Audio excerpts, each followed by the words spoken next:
The rise of social media in Tasmania continues with a 3% jump in the amount of people that are using it. So social media use in Tasmania has gone from about 58% to 61%. It's not a huge increase on its own, but you know, you're nearly at 2/3 of the Tasmanian community involved in using some form of social media. So the suggestion that it's a fad or it's here today, gone tomorrow, I think is just not true. I think the reality is social media is very much here to stay.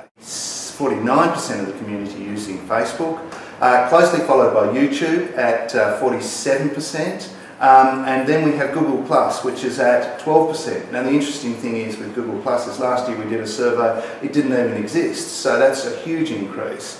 The other figures that are quite interesting are Twitter and LinkedIn are sitting at about 7%, so Twitter's actually static in its use, but LinkedIn was about 3% the year before, so it's actually doubled. We put that increase in LinkedIn usage in Tasmania to a bit of uncertainty in the jobs market, to people going, ooh, I better build myself a bit of a profile and perhaps LinkedIn's the way to do it. Some 44% of people surveyed responded that they were able to use social media in the workplace. Now that's quite interesting because only 34% of respondents said they had a policy around social media usage in the workplace. So what we're worried about, or what we're finding, is that the community are leaving themselves exposed through using social media professionally, but not having a policy to guide what they can and what they can't say.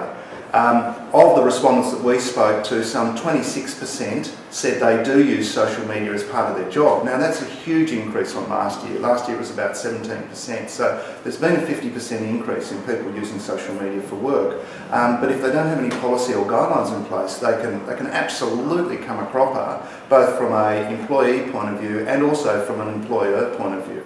Another factor that's coming into consideration with social media is the fact that social media is a creature of out of hours. So we're finding that the most popular day for people to use social media is Saturday, between about 7 and 9. So whereas when I was a child growing up, you might watch a movie on Saturday night, nowadays you go home and you get on Twitter and get on Facebook and off you go. So the world's changing very rapidly, and for employees who are required to speak on behalf of their organisation, if they don't have a policy in place and they're asked to comment after hours, very difficult for them to comment appropriately and in the right way. So fundamentally a policy is needed.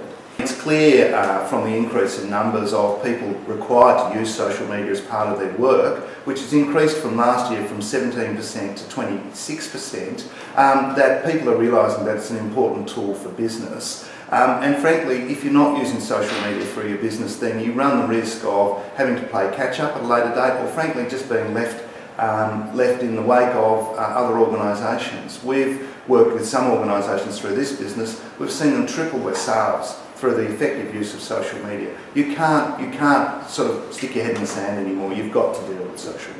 The message to employers and employees is if you're required to use social media through your work, you need a policy in place. You need some guidelines and you need some parameters there to protect not only the employer but also the employee.